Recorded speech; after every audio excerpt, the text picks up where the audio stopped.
Sumainyo ang Panginoon. At sumainyo. Ang mabuting balita ng Panginoon ayon kay San Juan.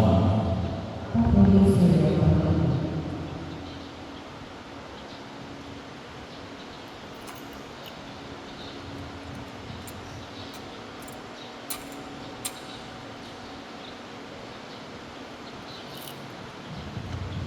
Malapit na ang Pasko ng mga Hudyo kaya pumunta sa Jesus sa Jerusalem. Nakita niya sa templo ang mga nagbibili ng mga baka, mga tupa at mga kalapati. Hadang namamalig ng salapi. Gumawa siya ng isang pangagupit na lupit at ipinagkapuyang palabas ang mga malakang, pati mga baka at tupa. Isinabot niya sa lapi ng mga namamalig na at pinagtatawaw ang kanilang mga hapag. Sinabi niya sa mga nagbibili ng kalapati, alisin ninyo dito ang mga yan.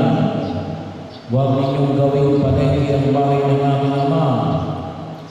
Naalala ng kanyang mga alagad na sinasabi sa kasulatan, ang aking malasakit sa iyong bahay ay parang apoy na nag-aalab sa puso ko.